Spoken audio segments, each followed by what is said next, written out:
Baik, selamat pagi Bapak Adam. Pada kesempatan kali ini saya akan mempresentasikan jawaban dari Added Trigger Question untuk modul 1 dan 4.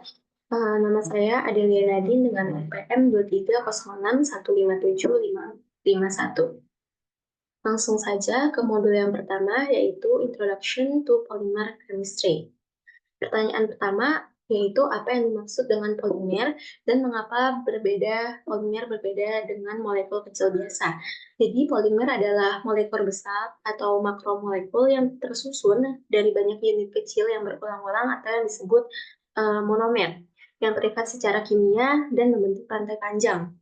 Lalu, apa perbedaannya dengan molekul kecil biasa? Yang pertama, molekul kecil biasa itu karena bentuknya lebih sederhana, maka molekulnya lebih rendah dan strukturnya sederhana. Contohnya seperti air dan etanol.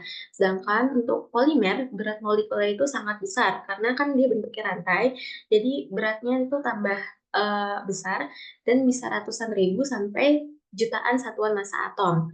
Strukturnya lebih kompleks karena bentuknya rantai dan lebih panjang.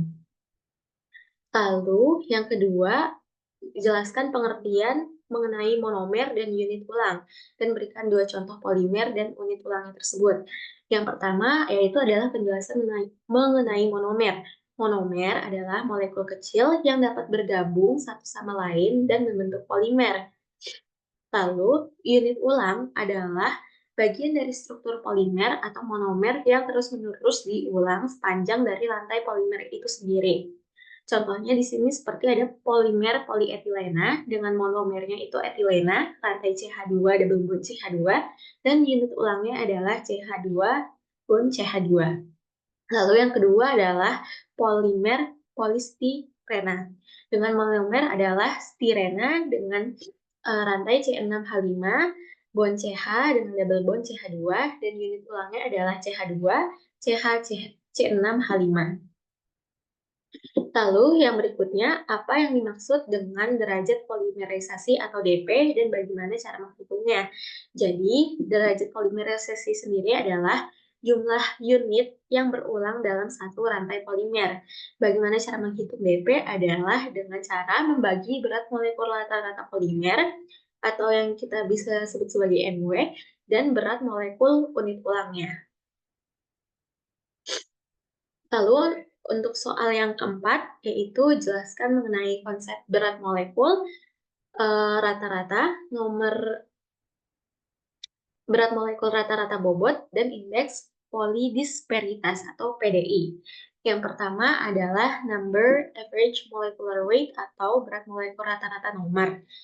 Jadi, rata-rata berat molekul nomor ini dihitung berdasarkan jumlah molekulnya dengan rumus Mn sama dengan sigma Ni, di mana Ni adalah jumlah molekul dan Mi adalah berat untuk masing-masing molekul dibagi dengan sigma Ni atau jumlah molekulnya. Jadi kita membagi jumlah molekul yang berulang tersebut dengan masanya sendiri dan dibagi lagi dengan berapa jumlahnya. Misalnya, ada 3 rantai dengan berat molekul 10 kg, 20 kg, dan juga 30 kg. Maka untuk mendapatkan molekul rata-rata nomornya, kita bisa menambahkan ketiga berat dari molekul tersebut, yaitu 10, 20, dan 30. Lalu kita bagi dengan, kan berarti jumlahnya ada 3, berarti kita bagi dengan 3. Hasilnya 60 dibagi 3 sama dengan 20 kg per mol. Lalu untuk weight average molecular weight atau berat rata-ratanya sendiri itu lebih dipengaruhi oleh molekul besar. Kalau yang tadi kita lebih berorientasi kepada nomor dan jumlah dari molekulnya sendiri, yang kali ini kita menghitungnya berdasarkan rata-rata beratnya. Lalu untuk rumus dari MW sendiri ini adalah MW sama dengan Ni, di mana tadi adalah jumlah molekul yang berulangnya, jumlah molekulnya, lalu Mi yaitu beratnya dikuadratkan, lalu dibagi dengan sigma Mi dikali Mi. Contohnya, dengan diketahui molekul-molekul yang sama, yaitu polimer dengan molekul seberat 10 kg, 20 kg, dan 30 kg, maka untuk mencari MW-nya, kita hitung kuadrat dulu untuk masing-masing berat dari setiap molekul yang ada.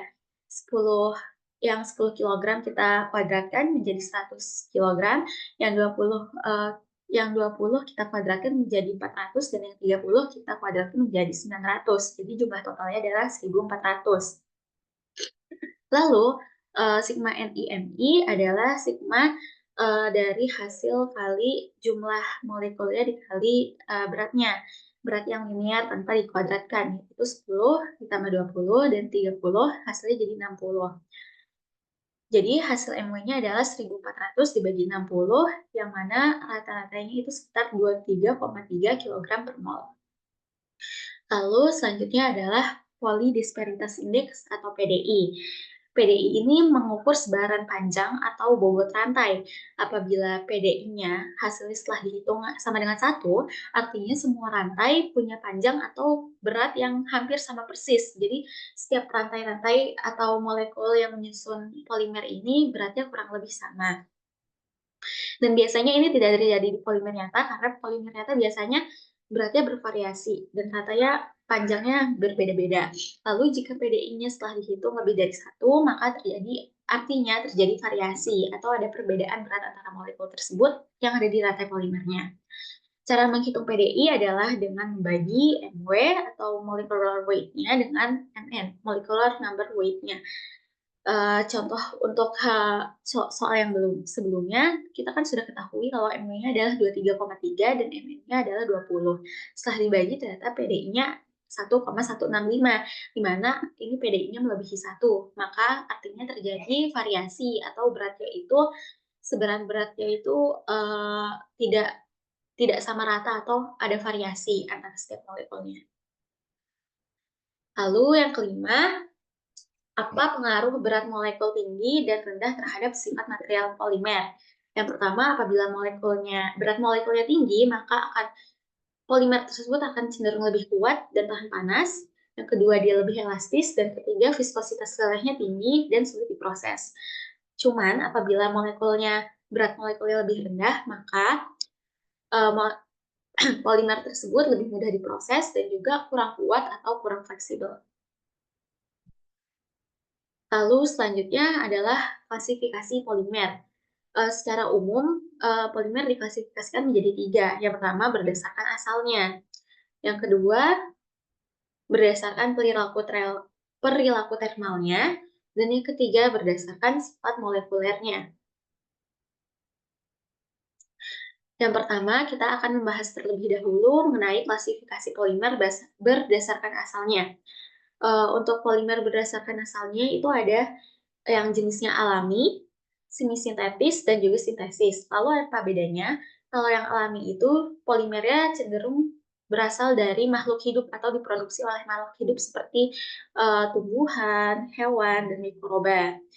Lalu ciri khasnya itu dia biodegradable, artinya strukturnya sering lebih kompleks dan teratur, dan dia itu lebih ramah lingkungan. Contohnya adalah selulosa, seperti kertas atau kapas, dan juga protein. Uh, Polimer jenis alami ini juga bisa ditemui di dalam tubuh kita. Yang kedua, yaitu polimer jenis semi-sintetis. Semi-sintetis ini turunan bahan alami. Polimernya ada dari alam, namun disintesis lagi saat proses produksi di pabrik.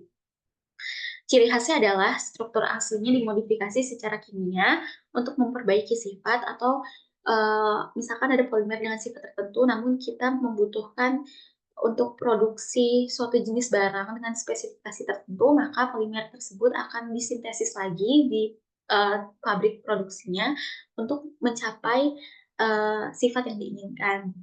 Contohnya adalah rayon dan asetat selulosa. Lalu yang ketiga ada polimer sintesis yang benar-benar tidak berasal dari alam dan dibuat di lab gitu. Dan dibuatnya itu secara produksi pabrik dan hanya berjalan atas proses kimia. Ciri khasnya dia bisa didesain dengan sifat spesifik, kekuatan ketahanan kimianya, elastisitasnya, dan juga transparansinya. Lalu untuk contohnya sendiri ada polietilena dan polipropilena. Lalu yang kedua ada berdasarkan perilaku termalnya. Untuk Pembagian polimer berdasarkan perilaku termalnya. Yang pertama ada termoplastik. Bagaimana ciri termoplastik sendiri atau apa sih termoplastik sebenarnya? Termoplastik ini adalah polimer yang meleleh atau lunak saat dipanaskan dan aliran rantai polimernya satu. Lalu sifat pasca pendinginannya, jadi si termoplastik ini setelah dipanaskan, lalu ketika temperaturnya mulai menurun lagi, artinya suhunya mulai dingin lagi, cool down lagi, dia akan mengeras.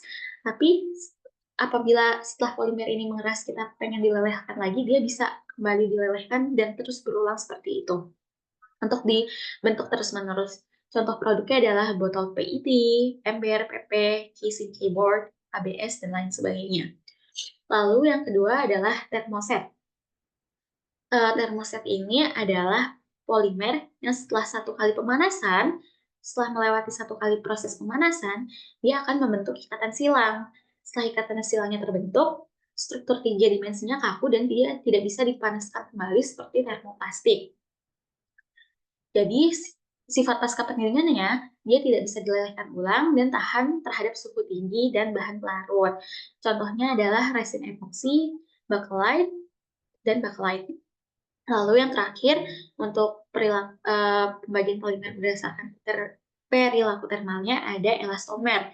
Elastomer adalah polimer yang tidak meleleh dan tidak mudah meleleh dan mengalami deformasi elastis yang besar.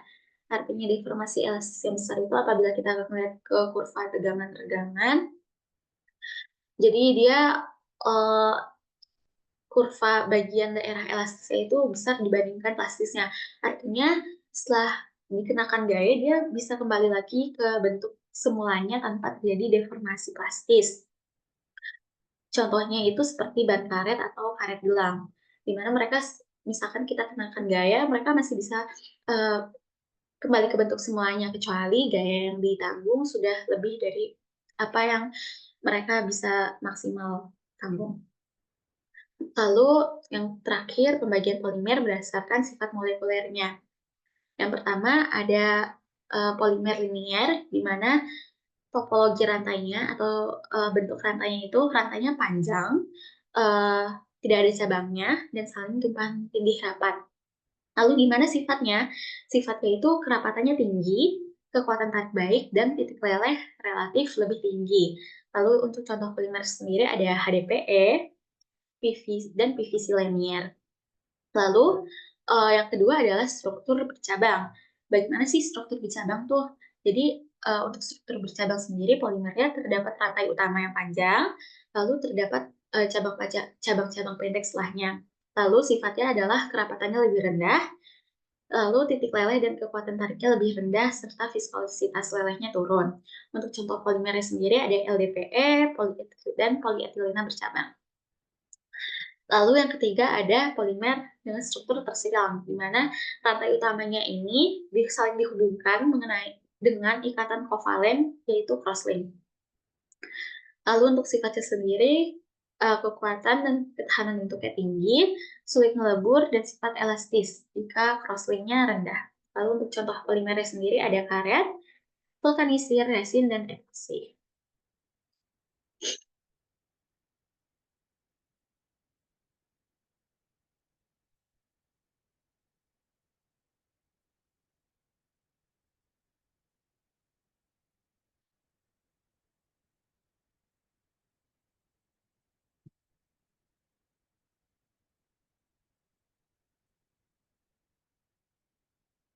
Lalu untuk soal ketujuh, yaitu tunjukkan contoh nyata dari produk termoplastik, termoset, dan elastomer menggunakan barang di sekitar Anda. Untuk tipe polimer yang termoplastik, contoh nyata produk nyatanya adalah botol air minum yang biasanya menggunakan bahan polimer PET ataupun kantong plastik yang biasanya berbahan dasar PE. Lalu yang kedua ada termoset, polimer termoset dengan sifat termoset, yaitu produk nyatanya adalah sakaristik dan body untuk setrikaan. Lalu yang ketiga adalah elastomer, dan produk nyatanya adalah ban mobil, sol sepatu yang biasa kita gunakan, dan karet gelang. Mungkin sekian untuk modul pertama. Terima kasih.